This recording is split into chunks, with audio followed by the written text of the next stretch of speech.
실제로 거의 모든 빅5 병원에 3명 이상의 그 클릭 결차술 가능한 의사는 없고요. 근데 이렇게 된 데에는 이유가 있어요. 너무 그냥 가볍게 생각하고 댓글을 다시더라고요. 그래서 저는 그걸 보면서 약간 좀 화가 나더라고요. 안녕하세요, 닥터 인사이드입니다. 구독과 좋아요, 댓글과 알림 설정까지 부탁드리겠습니다. 얼마 전 그 국내 빅5 병원인 서울 아산병원에서 근무하던 간호사가 뇌출혈이 발생했는데 수술할 의사가 없어서 사망했던 그런 안타까운 사건이 있었죠. 이 사건에 대해서 현직 의사로서 어떻게 생각을 하는지 얘기해보는 시간 가져보려고 합니다. 저희도 아산병원 근무자가 아니기 때문에 정확하지 않는 내용이 있을 수 있다는 점 말씀드리고 시작하도록 하겠습니다. 지난달이죠. 7월 24일 오전 6시에 서울 아산병원에서 근무하던 30대 간호사 A씨가 극심한 두통을 호소하면서 응급실로 갔는데 응급실에서 시행한 뇌 CT상 지주막하 출혈, 그러니까 뇌출혈이죠. 이 발생한 게 발견이 되었고 뇌동맥류 파열에 의한 것으로 생각이 되어서 혈관 내 시술, 뉴로 인터벤션을 시행해 봤으나 아산병원 측에서 실패를 했습니다. 하지만 클릭 결차술이 가능한 의사 두 분이 한 분은 해외 출장 가셨고 한 분은 지방 출장으로 자리를 비우신 상황이었고 그래서 개두 수술을 할 의사를 알아보던 중에 이제 서울대병원과 연락이 닿아서 서울대병원으로 이송을 하였으나 끝내 숨지는 좀 안타까운 사건이었습니다. 이 사건은 블라인드의 커뮤니티에 올라온 글로 인해서 화제가 된 건데 우리나라 빅5인 서울 아산병원에서 개두 수술을 할 의사가 없어서 그 병원에서 근무하는 간호사가 사망을 할 수가 있지, 이런 국민들의 공분을 사는 내용으로 인해서 복지부에서도 진상조사에 나서고 있는 그런 상황입니다. 외상이 아니라 자발적으로 발생하는 지주막하 출혈의 경우에는 대부분 뇌동맥류가 원인이 되는데요. 뇌동맥류라는 동맥의 일부분이 부풀어 오르면서 결국 펑 하고 터지면서 이런 지주막하 출혈이 발생하는 겁니다. 보통 3분의 1은 병원에 오기도 전에 즉사하는 경우가 있고 3분의 1은 평생 후유증이 남는 경우 또 재활병원에서 많이 봤습니다. 그리고 3분의 1 같은 경우에는 정말 후유증도 없이 완치가 되는 경우가 있습니다. 이렇게 3분의 1씩 나뉘게 되는데요. 여기에 만약에 2차 재출혈까지 발생을 하게 되면 사망률이 50%까지 올라간다고 합니다. 실제로는 더 높다고도 하더라고요. 이 환자분 같은 경우는 2차 재출혈까지 발생을 해서 상황이 매우 안 좋았다라고 전해집니다. 뇌동맥류 파열이 생긴 경우에는 순식간에 지주막하로 많은 양의 피가 나오면서 뇌압이 상승하고 이로 인해서 1차적으로 지혈이 어느 정도 된다고 해요. 그래서 일단 좀 괜찮아진 상태에서 빨리 코일 색전술이라 그래서 백금으로 된 코일 여기 이렇게 채워주게 되는 건데 이거를 시도를 하는데 잘 안 되는 경우들이 있어요. 첫 번째로는 너무 뇌 부종이랑 뇌압이 상승해서 이 조영제라는 약이 아예 위로 못 들어가는 경우. 그리고 두 번째는 이제 너무 동맥류가 크거나 아니면 그 파열되는 그 구멍의 크기가 너무 커서 이게 얇은 철사로 된 게 자꾸 거기로 빠져나가는 거예요. 돌돌 말아가지고 막아줘야 되는데 새어나가면서 막히지 않는 경우, 그러니까 이런 가능성이 있겠습니다. 아마도 아산병원 그 교수님 같은 경우에는 방금 말씀드린 이런 모종의 이유로 인해서 아마도 혈관 내 시술이 실패한 것으로 생각되고요. 코일 색전술이 실패한 경우에는 이제 개두 수술을 해줘야 됩니다. 클립으로 결찰술을 하게 되는데 말로만 들으면 그냥 열어서 찝으면 되는 거 아니야? 라고 생각할 수 있는데 너무 많은 출혈이 일단 발생을 했고 뇌부종이 너무 심하기 때문에 이게 수술 시야 자체가 너무 안 좋다고 해요. 그래서 숙련된 수술 7,000건 이상 하신 교수님도 이거 할 때 너무 힘들다, 너무 약간 어렵다 이런 말씀을 많이 하신다고 하거든요. 사실 드라마에서 신경외과 의사들 보면 항상 막 개두술을 해가지고 클립을 막 쉽게 하는 것처럼 나오잖아요. 근데 저희도 막 인턴 때 경험을 해봤지만 그게 막 한 10시간, 막 20시간씩 걸리는 경우도 있고 엄청 힘든 수술인데 그걸 환자분들이나 모든 국민들은 그걸 생각보다는 좀 가볍게 생각하는 경우가 있는 것 같아요. 그만큼 어려운 수술인 건 맞습니다. 그리고 이렇게 힘겹게 클립 결찰술에 성공해도 너무 뇌부종이 심하면 열었던 두개골을 그대로 뺀 상태로 그냥 피부만 봉합을 하는 감압 개두 수술을 하고 나오는 경우도 있어요. 분당 서울대병원 방재승 교수님께서 올려셨던 글 보셨어요? 봤어요. 우리나라 빅5에 이런 클릭 결찰술이 가능한 신경외과 의사가 병원당 2~3명밖에 없다. 근데 이거는 사실입니다. 실제로 거의 모든 빅5 병원에 3명 이상의 그 클릭 결차술 가능한 의사는 없고요. 근데 이렇게 된 데에는 이유가 있어요. 최근 10에서 20년 동안에 이런 혈관 내 시술, 아까 말씀드렸던 코일 색전술 같은 거 있죠? 이런 거의 기술이 획기적으로 발달을 했어요. 그러면서 개두 수술은 아무래도 신경외과 의사들도 많이 부담이 되는 거거든요.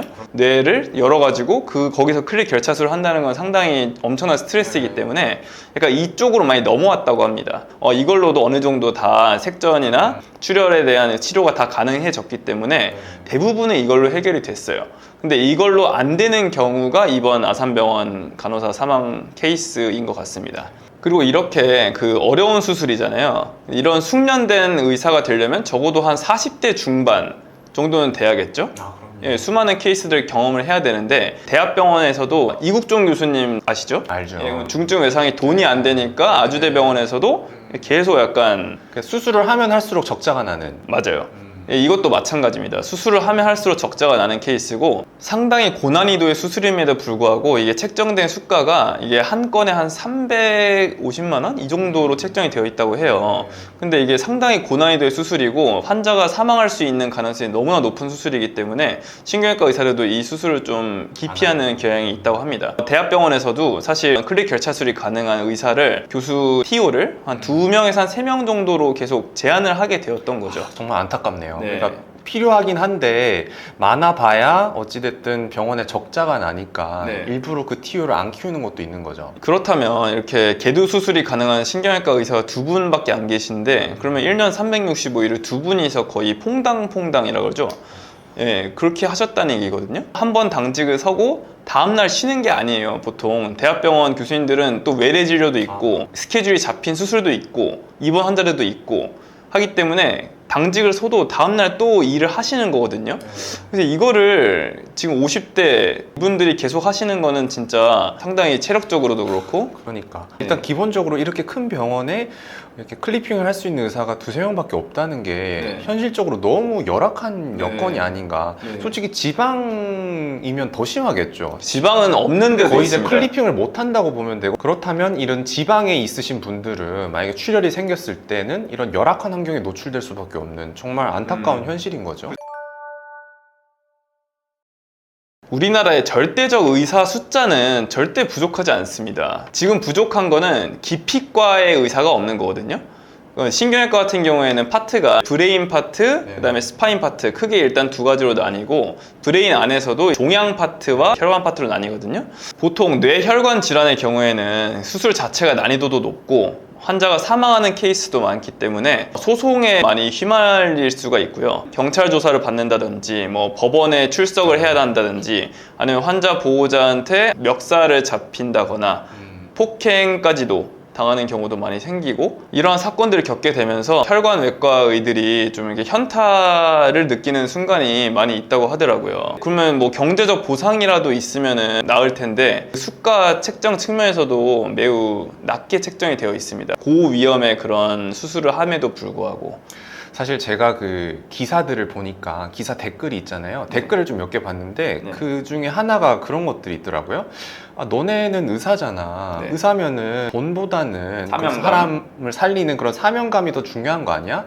라고 하시는데 사명감 중요하죠. 중요한데 역지사지 입장에서 한 번도 저희 트레이닝을 경험해 보시지 못하셨잖아요. 그러니까요. 이거를 평생 하실 수 있으신가요? 혹시 그런 생각은 전혀 안 하고 너무 그냥 가볍게 생각하고 댓글을 다시더라고요. 그래서 저는 그걸 보면서 약간 좀 화가 나더라고요. 저도. 그러니까 경제적인 거에 대한 보상을 제가 많이 바라는 것도 아니고, 그러니까 일을 한 만큼은 그래도 해줘야 된다는 적절한 입장이거든요. 보상을 요구하는 거죠. 근데 뭐 단순히 사명감만 얘기를 해. 근데 막상 댓글을 쓰시는 분들은 그런 것들을 전혀 노력도 안 하신 분들이 많죠. 솔직히 말씀드리면 이런 상황을 알면 이런 댓글을 못 달거든요. 그러니까요. 365일 중에 한 180일을 병원에서 산다고 생각해 보시면 그러면 이해가 빠르실 것 같은데 또 이 파트를 좀 기피하는 이유 중에 하나가 대학병원의 TO 자체가 아까도 말씀드렸지만 한 병원에 2~3명밖에 없고 있어봤자 진짜 사는 곳에서 멀리 지방 끝자락에 있는 경우가 많기 때문에 만약에 대학병원에 못 남게 될 경우에는 이 전공을 살려서 로컬에 나와도 할 수 있는 게 없는 거죠. 왜냐면 대학병원으로 가지 이걸 로컬 병원에서 혈관 수술을 할 사람이 얼마나 있겠어요. 감당이 안 돼요, 로컬에서는요. 이런 거 무조건 대학병원 가야 돼요. 무조건 가야 되는 거니까요. 이런 것들로만 봐도 의사수를 100날 늘려봐야 수가가 안 되면